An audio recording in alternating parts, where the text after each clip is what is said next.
Hi friend good morning जय जगन्नाथ चलते आज ब्लॉग स्टार्ट कर आज ब्लॉग स्टार्ट हो पखा कषा माछ पाखे तुम जिते इच्छा नौ यदि किए खाऊ तुम पाखे तुम तो इच्छा पूरा इच्छा हम तो मम्मी खाऊ ना भाज खाते खाईदे तो भाजर मम्मी से पखा भात खाईदे गला ये ऋषि तो आबा कौन कौन बाहर बुझी बुझी कथा कौन ना भाई बाहर भुवनेश्वर कि ऋषि भावी सी ऑफिस जाऊँगी तो सी कहे मुझे जी बाबा सहित ऑफिस जमा ओह्लौनी जेजे बहुत कष्ट बुझाबुझी करते सी बुझीगला भाई ये भाई आ बो आज जाऊँच भुवनेश्वर तो से पलैते पलैक आसी देखला मम्मी जाइए छात उपरକୁ ଶାଗ आने कारण आमर आईंष हेल्ले कौन तार तो साधा ना तो से जाइला कह सजना शाग टे नहीं आसबि आ भाजिकी खाईदेवी तो मुझे दे मुझे बाछी दूसरी ये तो बाछी देती ये सब शाग पोक बाहर अल्प शाग बाचिकी नहीं आस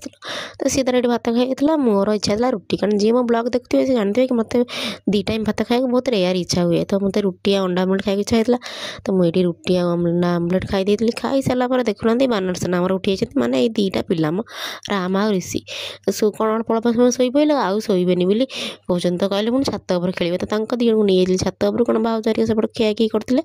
तो ये नहीं गला नजर पड़ा हिरे ही आम एथर फसल कर गाँव में कहीं रुहति ना बाबा हरिया तो पारादीप रुहति जेहेतु ये वर्ष गाँव अच्छा तो ये कौन फसल लगे बैगण गछ टमाटर गछ एम सब कौन काकुड़ी गछ एम सब लगी शाग आजिकल टाइम भी जमी है बाहर सारा जिन खाया निजे बारे सब लगे खाईटा ही भल दी भाई कि खोला पड़ता चलती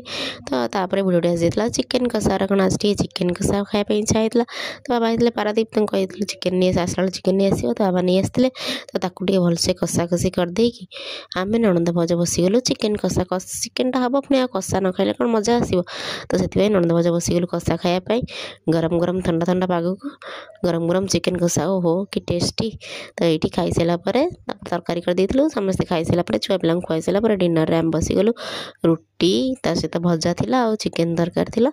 आम एमती आम डिनर टी एंजॉय करथिलु। आपण देखले वीडियो भल लगे लाइक शेयर सब्सक्राइब करेंगे। रही जय जगन्नाथ।